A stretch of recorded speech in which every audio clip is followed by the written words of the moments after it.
Hey, so today I want to talk about three specific case studies about how guys who are stuck in their ability to meet or form a relationship with women, guys who I've worked with and I've gotten them to where they wanted to be. It's important to understand that everyone has blocks at different phases of their life. When I first started dating, I had my own blocks. You probably have your own blocks. Maybe you're shy, maybe you're carrying some shame. This is something I'm finding a lot more than I expected with a lot of the people who have been writing to me about coaching.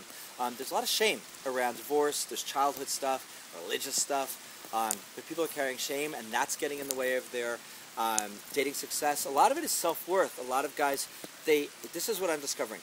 You know your self-worth. You know the good man you are, and you know what you have to offer, but somehow you don't believe it's enough, and you're not communicating it well enough. And what I'm finding is, as I said, I take about 5 guys a month.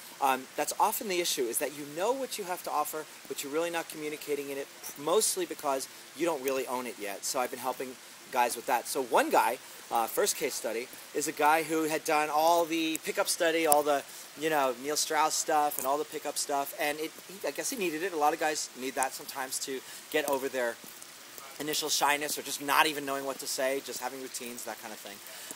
But he had learned flirtation really well, and he was very flirty, but he wasn't really meeting anybody, and the reason was because the flirtation had become kind of a shield for him, that he wasn't really connecting with women.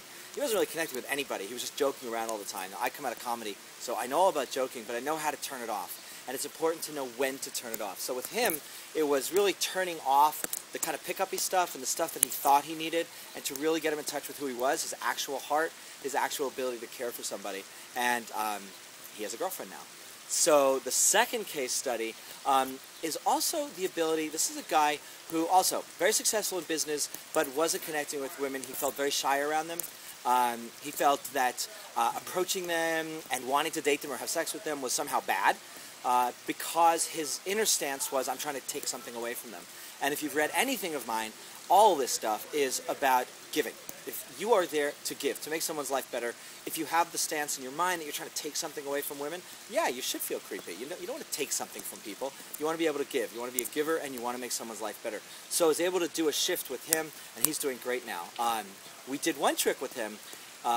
In reading women's profiles is to read closely and look for the clues that she says about her. Who is she really? I call it, in Deep Attraction Online, I call it, what do I call it? I call it seeing her ideal self. So you really read a woman's profile to try to figure out what does she love most about herself. So this woman, she gave herself the name Stella Bella, which means beautiful star in Latin. And so I had him write to her when they started talking, I'm going to take you to a special place.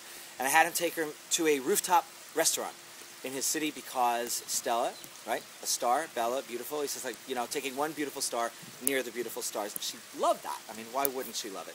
It shows amount of thoughtfulness that you're actually taking time to create a date or create an experience for a woman that's unique to her. So that really worked for him.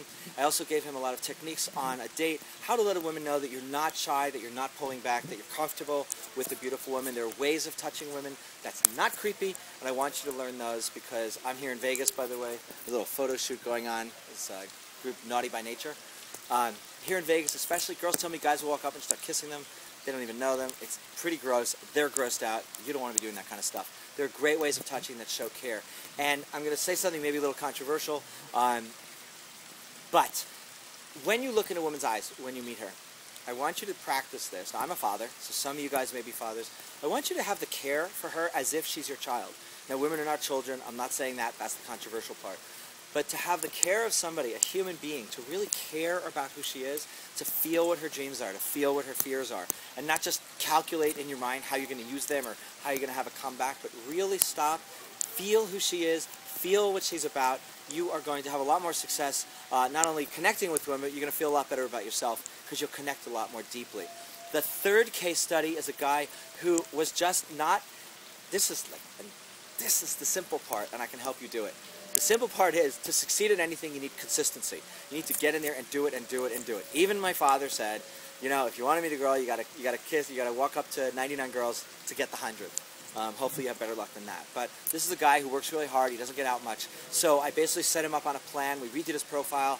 We got him on some meetup groups, and I taught him how to set that up so that he could combine online and offline ways of meeting women and bringing that together. And I just put him on a program of writing a certain number of women a day. If you do that, you will succeed. Of course, you have to do it the right way. So as I mentioned, I've got 3, probably 2 now, coaching slots for this month.